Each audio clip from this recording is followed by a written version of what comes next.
And I would like to start by welcoming all of you to the Stockbridge Library's online poetry series. This season, our theme is Sparks in the Dark. Before I introduce today's poet, I do want to take a moment to introduce and thank John Gillespie. Back in 2020, at the start of the pandemic, John was the president of the board of trustees here at the Stockbridge Library, and he had this fantastic idea to bring poetry into people's homes when we were all stuck in our homes. And here we are in 2024, and the program is still going strong, bringing poetry each week into our homes and offices, cars, wherever you may be. So John, thank you so much for that. Yeah. And I'd like to introduce Dane Cervine, who will be reading his poetry with us today. A few quick words about Dane, and then I will turn the program over to John and to Dane. Dane is a poet whose recent books include The World is God's Language, Earth is a Fickle Dancer, The Gateless Gate, Polishing the Moon's Sword. And some previous books include Kung Fu of the Dark Father, How Therapists Dance, The Jeweled Net of Indra, and What a Father Dreams. He has won awards for his poetry from Adrienne Rich, Tony Hoagland, the Atlanta Review, Zazura, and he has also been nominated for a Pushcart Prize. His work has appeared in The Sun, the Hudson Review, Tri-Quarterly, Miramar, Rattle, as well as other publications. Dane, thank you so much for joining us today. John, I'll turn the program over to you. Great. No, thanks a lot, Wendy, and thanks for, we're coming up, let's see, 2021, 22, 23. Yeah, so pretty soon we're going to need a new calculator to calculate the number of years we've been doing this. So, but Dane, before we begin, just tell us a little bit about the publishing organization you're involved with. Because, Yes. I get emails from you, because I don't want that to go by the by before we dive into Spark stuff. Great. Well, yeah, I actually wanted to say a word about that. I've had, the advantage of being old is that you have, an opportunity to work with a lot of different publishers, organizations. I'm a member now for about 5 years now of the 16 Rivers Collaborative Press in the San Francisco Bay Area, who published my latest book, The World is God's Language. And I just want to say a word about them. All you have to do is Google them, and they do amazing anthologies also. And that's in particular what I wanted to highlight. So over the years, some of their anthologies have become even more timely. The first one was The Place That Inhabits Us. It's an environmental and geographical exploration that, given the environmental issues going on around the globe, is even more timely. It has a nice introduction by Robert Haas and just some beautiful work.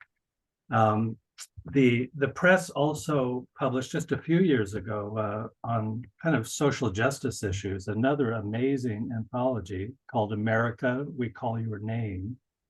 Murray Silverstein, one of our key members, has been an organizer of some of these anthologies, and they've had these marvelous spin-offs. So one of them is Anthems, which is youth across the country responding to poems in the larger anthology. And it was blindly read. We didn't quite realize that one of the accepted poems, an amazing one, was by the daughter of the new Supreme Court Justice, Ketanji Brown Jackson.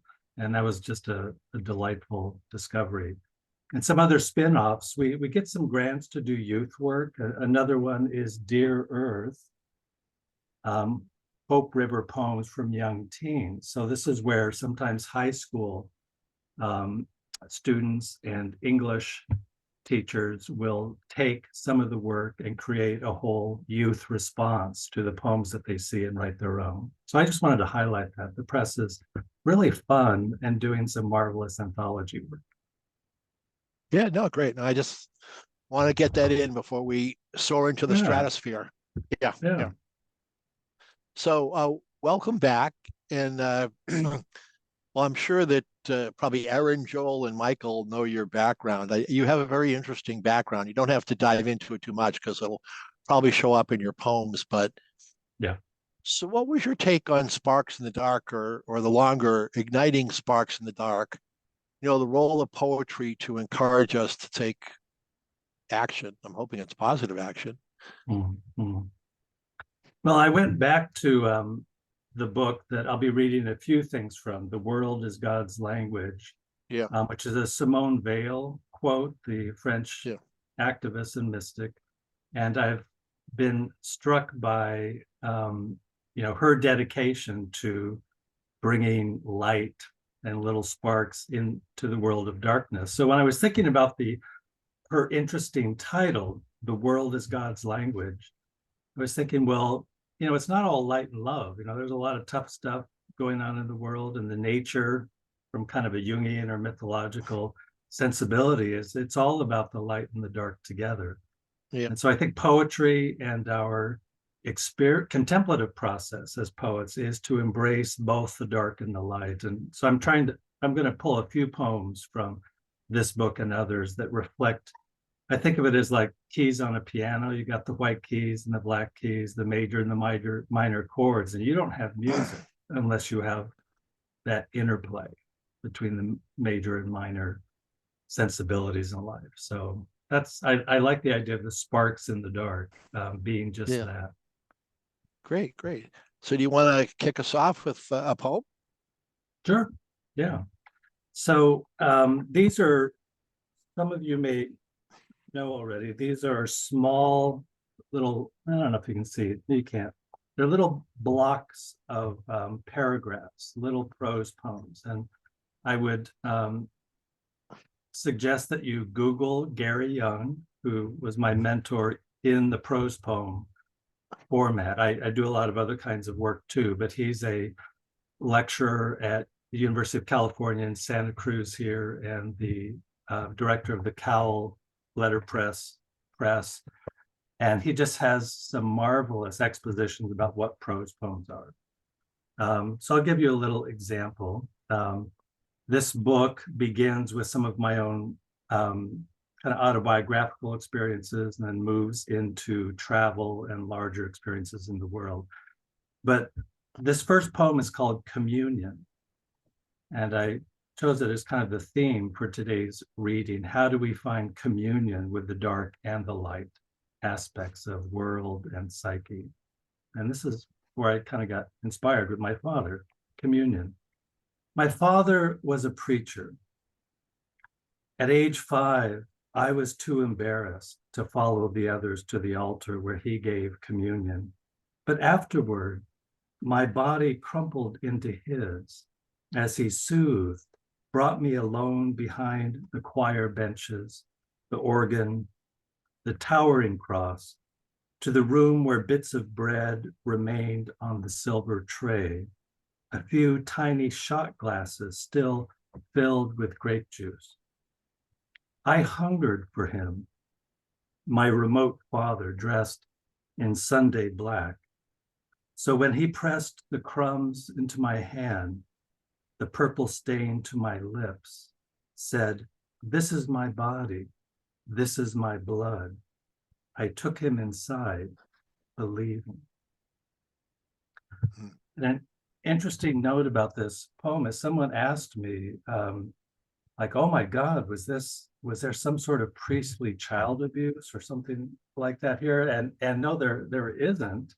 But I thought that was such an interesting observation because, as a therapist, I'm a therapist, I admit. And, we know deep in the psyche of every child, and I've got a grandkid now, so I get to watch it play out. There is a hunger that is for a kind of communion or merging that starts, in the womb and comes out as we live.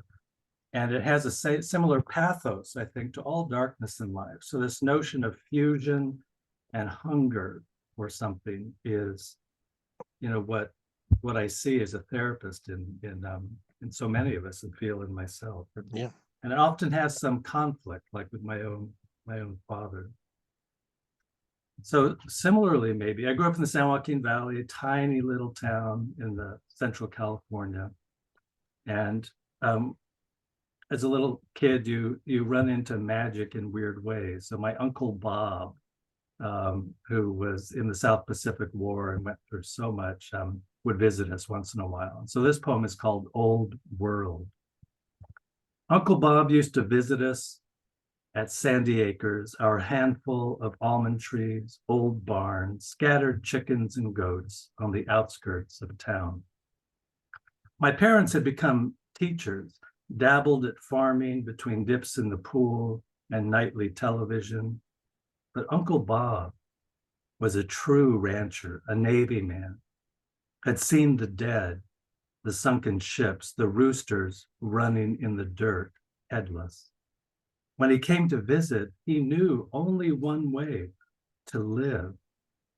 Take a chicken firmly in hand, pluck head from body, feather from skin, wash thighs and breast for the oven, bring meat to the table. And to my eyes, a world bruised with wonder. I think as a kid growing up with white Wonder Bread and everything packaged in Safeways, this encounter with this previous generation for whom there was a sensuality almost, about living closer to the earth and life and death and eating. And so he was another figure that kicked me off in this, movement through dark and light. Another Nice. The things that isn't it odd, the things that stay with you as a poet, as an adult, that happen when you're young that may seem innocuous. So this was another introduction to the darkness and the light of things. We had a swimming pool in the backyard. You couldn't survive the San Joaquin Valley summers without water. So this is called Still Swimming. When I was 12, I woke one morning, stepped into the backyard to play with our 10 collie pups. So small, their orange-red fur would glisten in the sun as they gnawed my fingers, licked my face. But that night, they'd escaped the house, fallen into the swimming pool. 8 floated so still, I knew I'd never recover. Reaching down, I pulled out the last 2, paddling by the cement lip, learning with each stroke how one survives. Wow. So 8 of them died? Yes. I mean, as a 12-year-old, I just couldn't quite comprehend that death happens. And that was probably one of my first encounters, but also a sense of the 2 that remained that were just swimming. And there was something about that I think became a powerful image for me about, as a teenager, how you just have to keep swimming, in order to survive. And continuing with that very theme. powerful sentence. Yeah. I mean, I'll move on in a minute, but here's another one called Bruised. I went on to school in the University of California in Santa Cruz and San Francisco, but I had my first job when I wasn't working at the tomato cannery in Atwater in a psychiatric ward. And that started me on my, there's a lot of poetry in psychiatric wards. But this is called Bruised, and my first job there. When I was 20, I started work at a psychiatric ward. After 3 summers in the tomato cannery, the mending of bruised minds appealed. No rejects crushed into paste, each red heart cupped, soothed, repaired. But on my first day, the nurse whispered that the head psychiatrist had hanged himself at home that morning. There are hidden blows. You must first save yourself. So I moved from collie puppies to my chosen line of work and find that the head psychiatrist had hung himself in the garage that morning. So for a young boy growing up. These were I have to say there was a lot of light and marvel. Even working at a psychiatric ward, I learned that there were these deep encounters of soul and psyche that really intrigued me and that drew me into life as a therapist. But it was, this mixture of dark and light that was very, appealing to me. Some traumatic deaths that marked your first 20 years. Yeah. I grew up, relatively unscathed. Being older, you face more death now, but I think every child, even looking at my new grandchild and his little buddy, they're here today. They come every Wednesday and to hang out at our house. And these encounters with self and other, dark and light, disappointment and ecstasy are there in these little bodies right now. And so it's a way to just realize how it began. It follows us through an entire life. How old are they? Just turning 3, and they have one day a week on Wednesdays. They come over together and have a caregiver, and my wife and I just kind of hang out and enjoy some of the time with them. It's very sweet. Nice, very nice. So here's another one. My wife's from Madison, Indiana, and my daughter Kelsey, who is now, has our little boy. There was an event where you kind of get a glimpse through a child's eyes of both how ridiculous we look as adults and how astonishing, almost like God. This is called Looking Forward. About my daughter Kelsey. Her grandpapa and Nana sit at breakfast in Madison, Indiana. Talk about the latest doctor visit, his pacemaker in need of recalibration. And in her eyes, I see how old we seem. But in the next breath, stories of their trip to China being carried on the backs of elephants. Her eyes wide, the world a playground for those who know its mysteries. After, in the parking lot, she spins in the summer rain, arms raised, tongue extended, soaking in every last drop. It's really odd to be seen, as these old fogies one minute, and then these marvelous, intrepid travelers around the world, seeing things they can only, dream of. Well, maybe I'll shift to, the book includes, we did a lot of travel as a family to Bali, Europe. I have a series of Bali poems. And talk about the integration of dark and light. And every house there has a temple, little house temple, and they have these amazing gods and goddesses. And there's kind of an integration of dark and light there. So I was just sitting there as a poet does, looking around, and I saw this little event happen called The Third Face of God. And it references Bali as one of, about, 14,000 islands in Indonesia. And it's the only one that is a Buddhist Hindu island. The rest are Muslim islands. So it references some of the Hindu gods here. The third face of God. The orange cat sits on the orange stone, peering through green bamboo at Lord Shiva, chiseled into the clay block wall. Without belief, she knows well Shiva's predilection for divine destruction. Mouse bones to mulch, rain to mud, breath to silence. She turns to lick her wild bird, eyes the careless cricket singing in the leaves. And I was so struck by when you're in Bali, there's so much beauty and destruction all around you. And the combination of the softness and sound and the careless destruction lurking right around the corner. um, was very impactful to me. Similarly, this one's called Strange Beauty, and our guides, would take us all over the island. Their guides in Bali are considered the highest profession. You have to know so many different languages, and you have to know your culture backwards and forwards. And so we had learned so much, from them in the travels.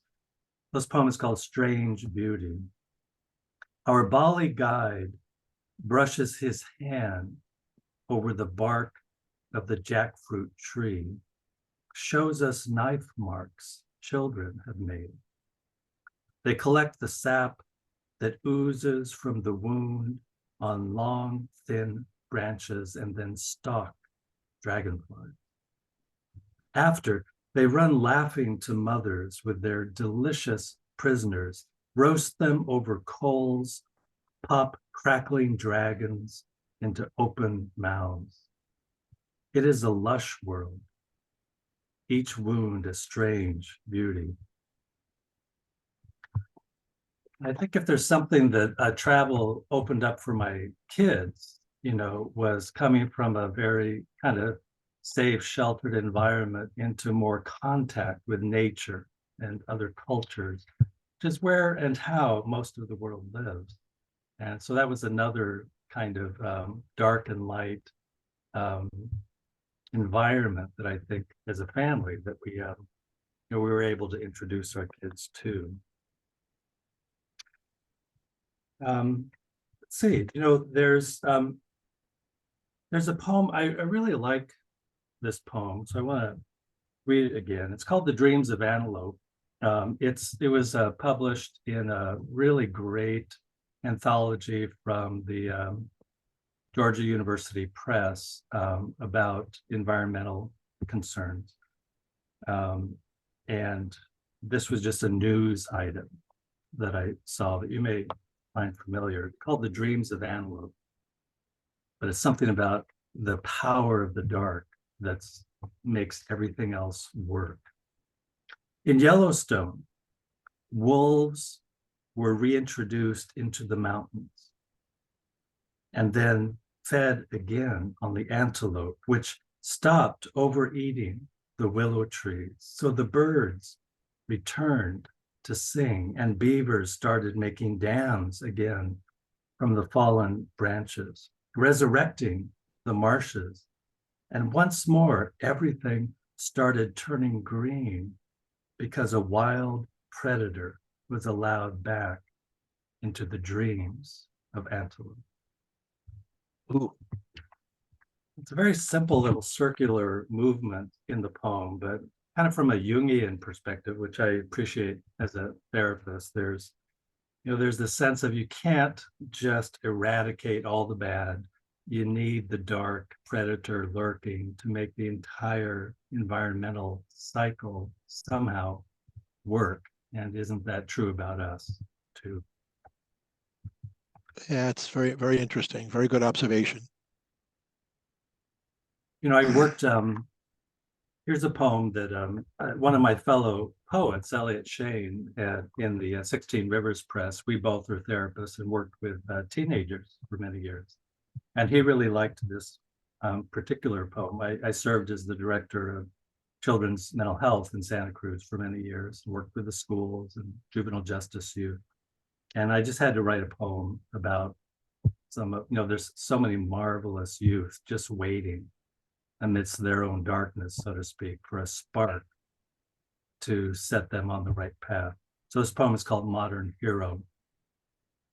The blonde, well, he actually is a little older, college kid. The blonde curled college kid stands alone on the roof, stares out the sea.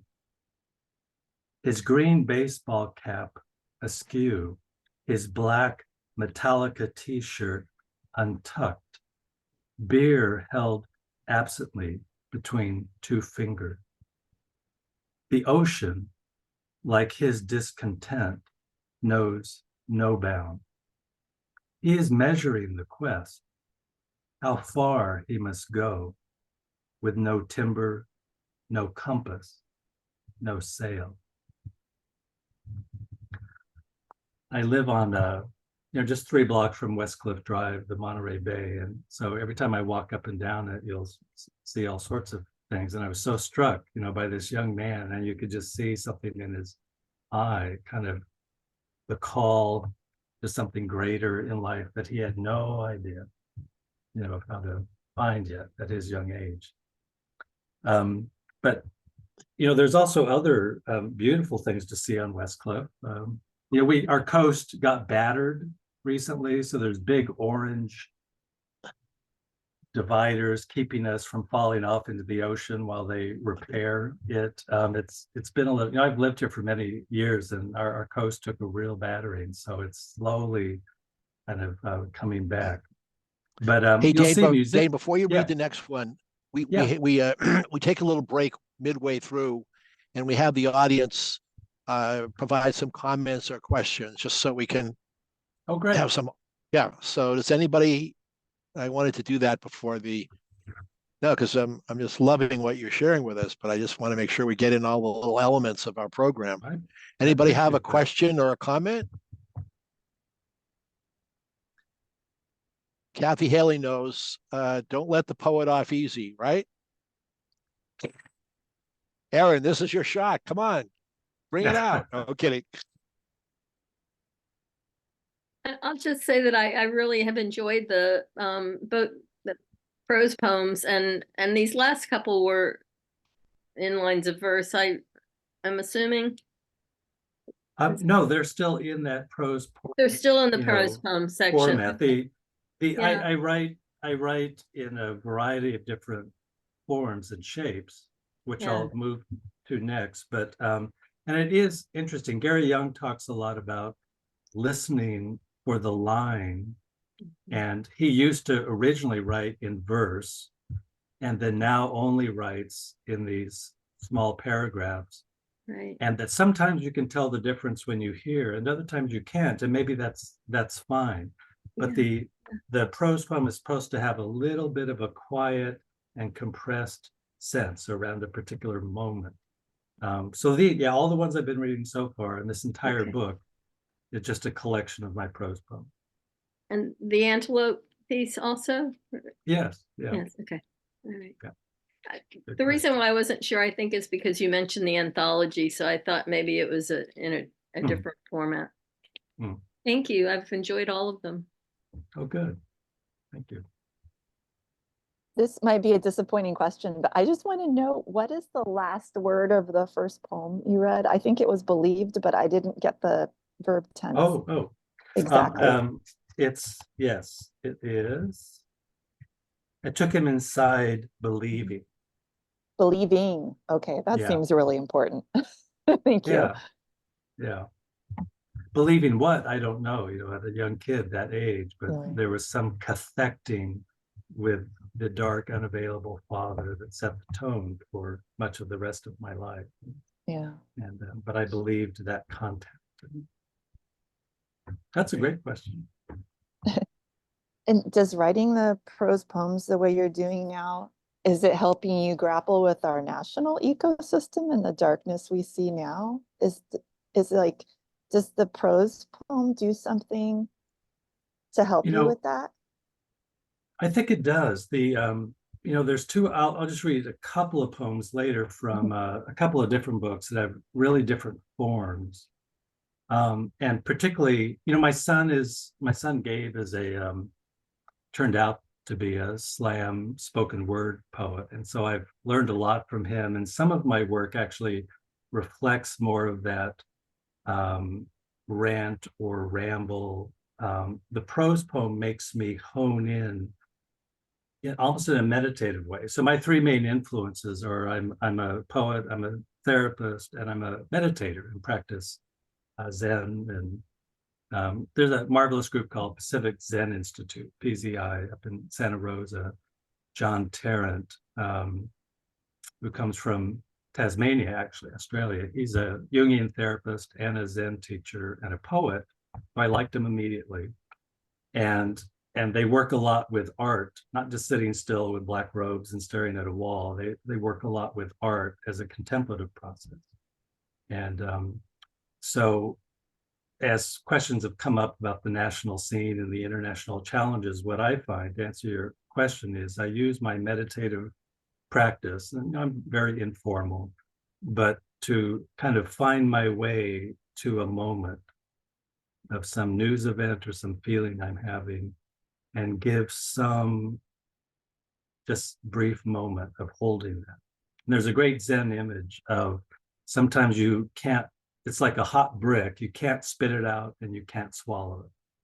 So how do you just sit with it? I think the prose poem helps me just sit with the paradoxes and complexities of the world.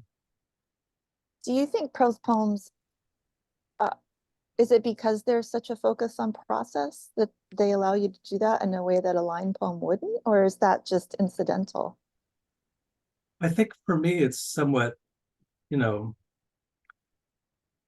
it's probably tied to my contemplative practice. I've seen other prose poems. I have some in my library here, you know, that are more surreal in nature or are just take a different tact.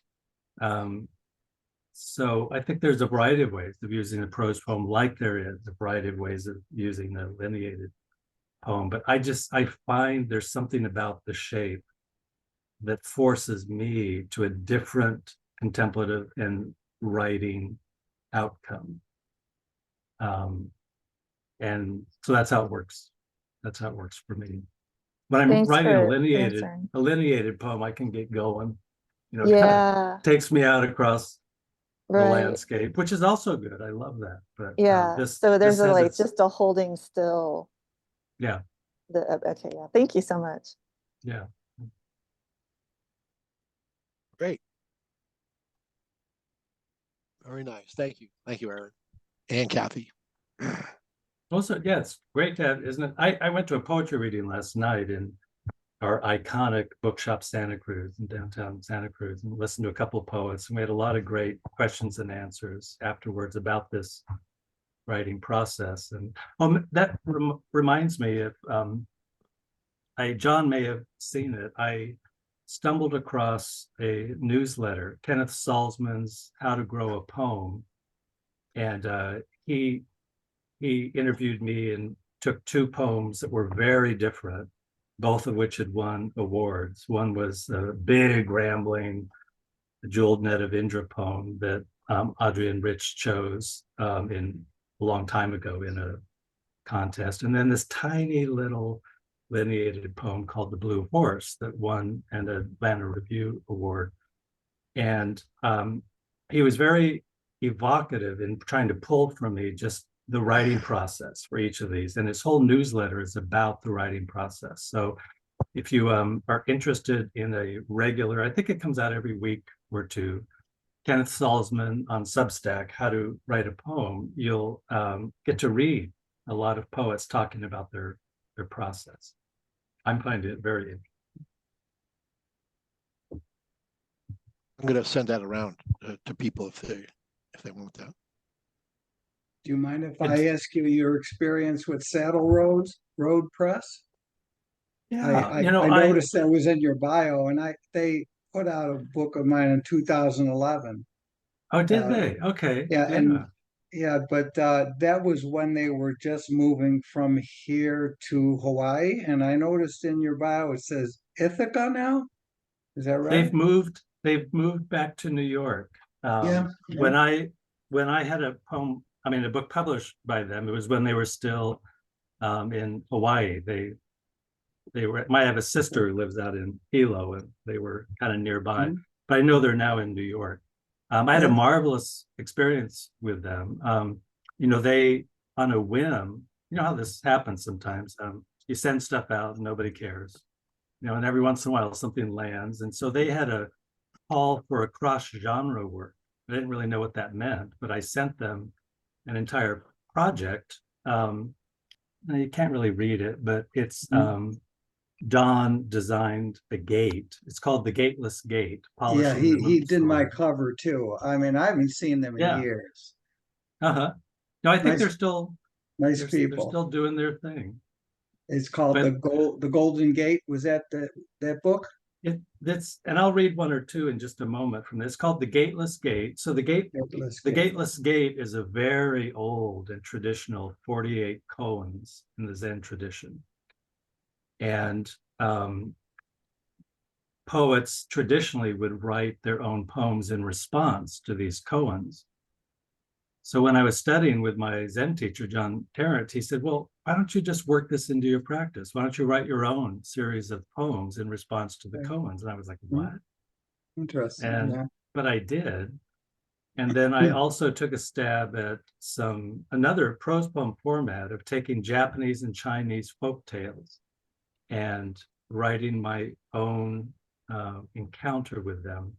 So I threw these together. That's The Polishing the Moon Sword is the narrative prose poem part of this. And sent it to them, not thinking much. And they wanted it because it was so strange. It was whatever There we cross go. genre means. It was different. So, Okay. and they were great to work with. Thank you. I'm enjoying your work. Oh, good. Okay. Back to our regular scheduled programming. Well, maybe I'll give you an example. I'll shift Yeah. to that. So again, the Gateless Gate, I don't know how familiar you might be with Zen koans. They're these eccentric little riddles that are so immersed in ancient Chinese culture as to be incomprehensible unless you have, I think, some access to them through the Western mind. And that's what my Zen teacher, John Tarrant, really provided. So I'll give you a little example. The old Chan is what Zen was in China before it hit Japan.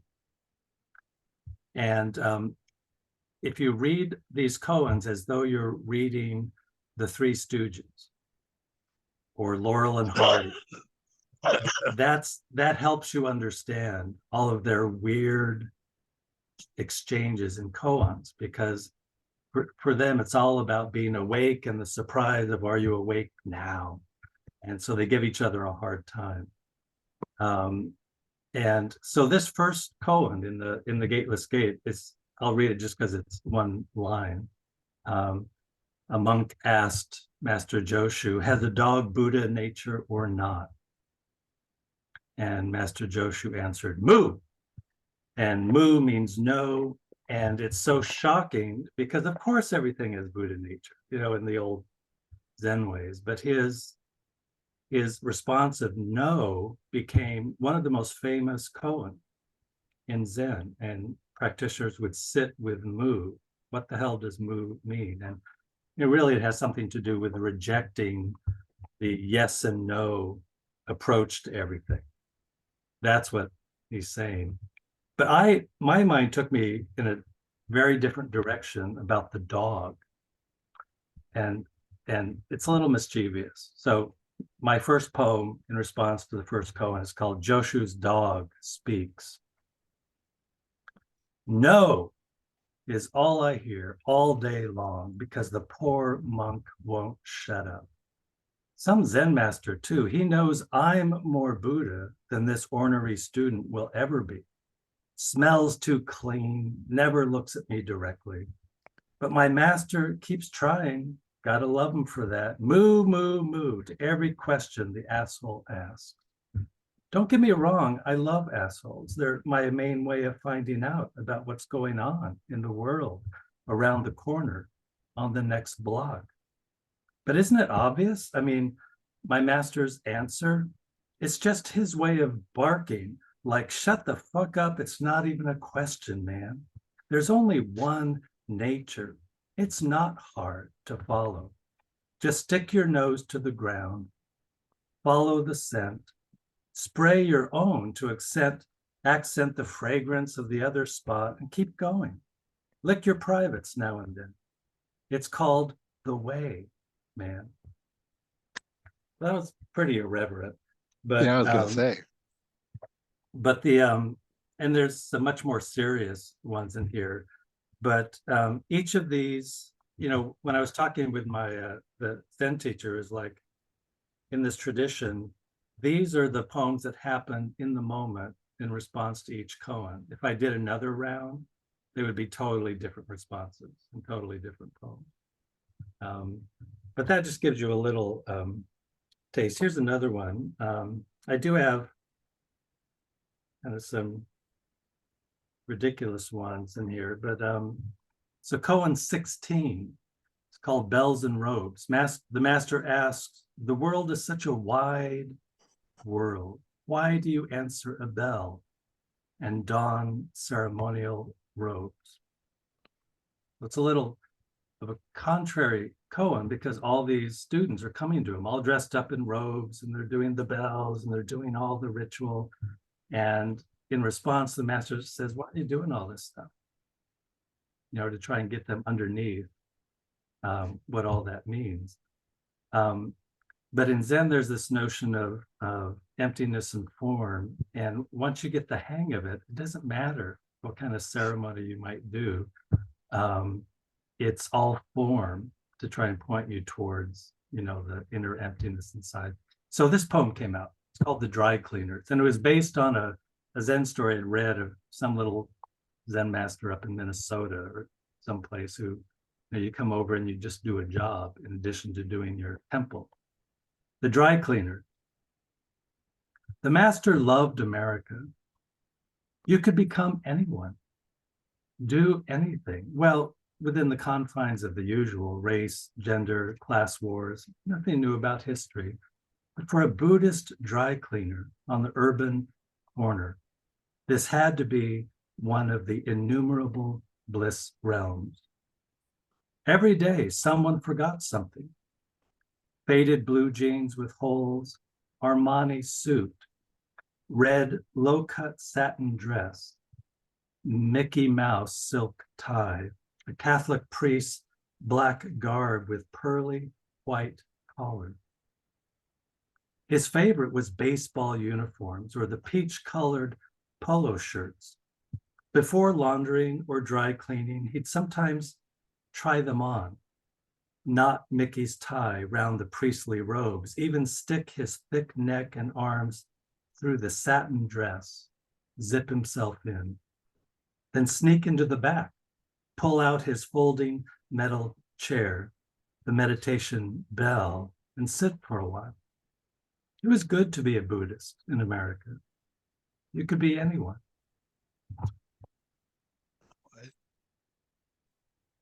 Very nice, very nice. Yeah, dry cleaners see a lot of action, a lot of stories. I think they do, yeah, yeah.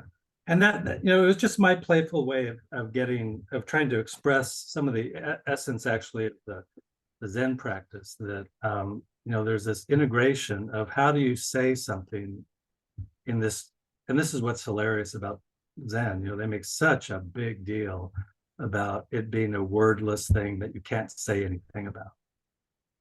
And then they're more loquacious than anybody. I mean, they go on and on and on with all these poems and all these ways of trying to express something about freedom and form. And so that's what came out for me. But I'll give you an example of the quieter little prose poems about the Chinese and Japanese folk tales. You know, as we get older, I always was very much drawn to this story about illness and death. It's called Suyu's Lament, and it comes from a famous story.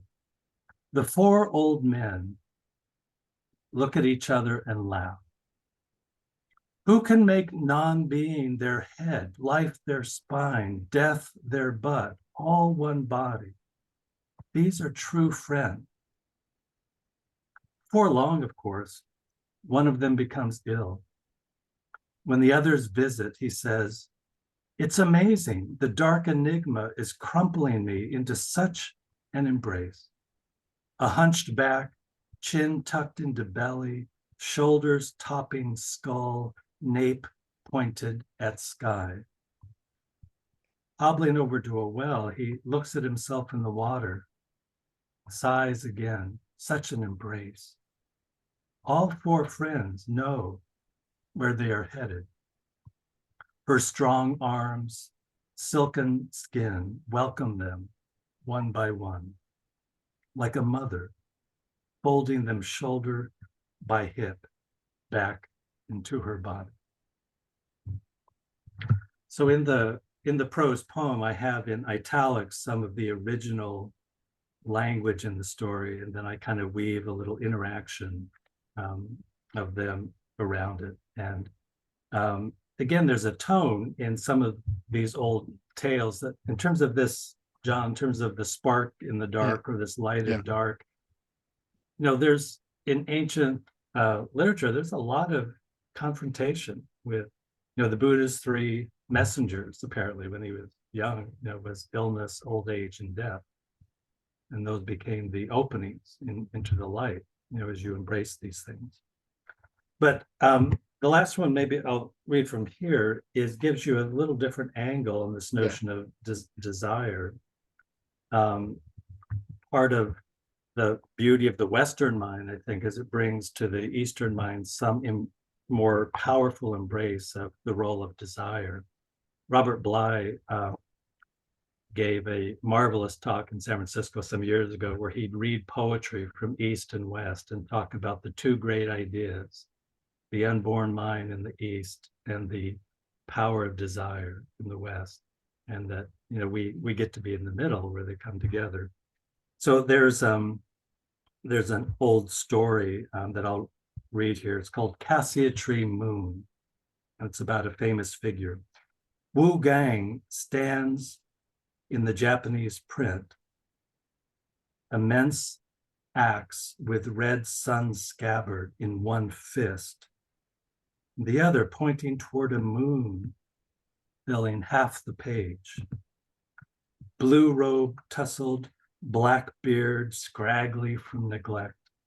Legend says he wanted too much, condemned by the gods to forever chop the branches of 8 magical cassia trees on the moon, which simply grow again when axed.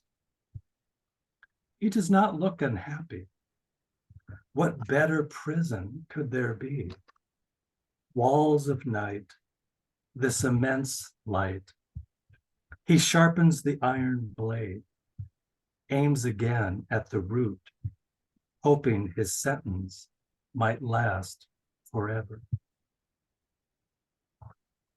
And I was really struck by this, you know, in many of the contemplative disciplines from Asia, there's always a focus on getting rid of desire, letting go of desire. But in Zen, you come full circle to embracing desire in a desireless way, about hoping that your sentence lasts forever, and that you just look around and enjoy having to chop this damn tree down again because you're alive and you're working. So I was really struck by that story. Maybe I'll end with, do I have time for one more? Yeah, well, we got 10 minutes. So Okay. why don't we do this? Why don't we just have one more little potential comment question break for a couple of minutes? Anybody want to chime in? You don't have to. It's always fun to, I know Maria's put a bunch of stuff that she's liked in the chat. Yeah. Yeah, some great lines, some great lines in the poems. Good. Yeah.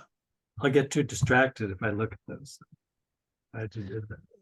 No, but I like the poetry, Psych and Zen. You know, you get this triangle of kind of all blends together, but they're separate. Yeah, it's just very interesting things that are going on. It's a particular area of interest of mine because I've read my share of, spiritual poetry that lacks some basic depth or darkness or nuance in it because it's so celebratory. Yeah. And I'm a therapist, so I got to bring in, some of that other depth. There's plenty of spiritual poetry I'm totally in love with. Robert Bly has a lot of it in his anthologies, Kabir, Rumi, Hafez, Rilke. but they all have some darkness in them. So again, the sparks in the dark, I think you move into a celebratory realm that's maybe not quite as poetic, but it's beautiful, it's jubilant. I think that's marvelous too, but for me, poetry circles in and out of this kind of darkness and light. Yeah, nice. Well, great. We'll read a read a few more poems and then we'll close out for today. Okay. Well, I thought, so here's another example of lineated poems. Earth is a Fickle Dancer was published a few years back with Main Street Rag. It kind of came together when the title poem, which I won't read today necessarily, but Earth is a Fickle Dancer was published in a San Francisco anthology that's really great called Fog and Light by Diane Frank, about the San Francisco Bay Area and the Earth. And so this book of poems began to come into shape around that theme of the earth and belief. And so here's a strange poem called Babel. I read, when I was traveling, I read a marvelous article in the Atlantic about using the image of the Tower of Babel as a, illustration of what we're going through in our, social media rage, where everyone and their cousin gets to polarize and say whatever they want. And it seems like the whole goal now is just everyone has their bully pulpit. Even my family. So my family, we're a close family. We, in the credits in the back of The World is God's Language, you might see a reference to my parents actually moved up near Yosemite and built a bunch of hexagons and called it the village of Shangri-La, because my dad, when he was in the Korean War, fell in love with all things Japanese. And so we used to gather up there in the big hexagon and share stories and so on. But now everyone's growing up and everyone has a different idea about something. And I had some grief about that, but kind of playfully worked with that in this poem called Babel. And we were all gathered around our dining room table here a few years back. Babel. When my family gathers, language becomes as slippery as the giant humpback whale penis that the grinning female scientist grasps and wobbles back and forth in the YouTube video, passed around the dinner table on someone's smartphone. One believes the ancient Egyptian pyramids were built from the top down by aliens. Another that the Rothschild family secretly rules the world with its riches. Trump, everyone agrees, is an emperor with no clothes, that the world has somehow failed us, that it's tough not to take personally. The hours are filled with debates over vaccines. Will they kill or save our babies? Is the new age imminent or just another foggy bottle of snake oil? Why is Pluto no longer a planet? And won't that mess up our astrology? My family, like millions crowded round similar tables, believes in Jesus or Tibetan demon, voodoo or prayer, science as the only Bible, or scripture as the only telescope into heaven. There are endless Buddhas, hungry ghosts in the hell realms, gods in the pleasure realms. Those who believe in nothing are the fiercest zealots. Anyone who disagrees with them is an obvious radical against reality. Still, the mind is an alphabet of garbled vowels and thick-tongued consonants. Even Babel, that archaic tower of one language, was broken by its hubris. Thus, round my family's table, before anyone is burned at the stake or falls from such towering heights, the evening tends to end with a knowing wink, good eye contact, because the heart, when all is said and said again, knows there is more than one way of speaking this world. Wow, amazing. So I've had to really broaden my conversational horizons with my family, as many of us Yeah, I was do, gonna you say, know, you, in this age. you ought to tape some of those and they'd be good. Netflix is looking for some new material. Could be a reality show. Oh my, Dane's yeah. Family Table live. Really? Yeah, yeah. And let's see. What? Okay, I'm Well, leaving. We got to end in a should we? minute. So, I mean, so All right. yeah, go do one more. Close it out I'll with do one one more. more. So I will do the title poem, Earth is a Fickle Dancer. A real life experience. It happened to me up at the San Francisco Academy of Sciences, where I ran across this three-dimensional globe. At the Academy of Sciences in San Francisco, there is a fluid map of the world where one can spin the silver toggle with a finger, watch familiar continents swim like fish round a globe that I thought reliable. Once, a single vast ocean we now call Panthalassa surrounded the supercontinent Pangaea in the southern hemisphere. This restless earth, always moving, tectonic plates cavorting, the Americas thrown from Africa, India a leaping dancer thrust at the immovable body of the Himalayas, the shifting floor between California and the Appalachians flooded suddenly with new seas. Inch the dial 1 million years, not much changes. A new isthmus here, a new mountain there. But spin the silver disc like the 6-year-old who muscles his way in between my torso and the luminous map, saying, let me see, and the world revealed itself as the flamenco dancer it is. The hem of her dress bunched in hand like the Alps, toe of her boot spinning, my leaden feet nimble. Oceans flooding into the breach of Gibraltar with one blink of her Mediterranean eyes.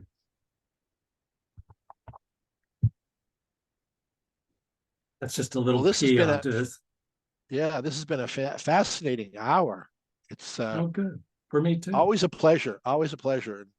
You bring in so many different elements. It's feel like I just watched 3 movies or something, and I'm trying to read the cliff notes or something. That's great. No, all great stuff. Very well. And Thank I you just wanna everyone for say- attending. So much. What's that?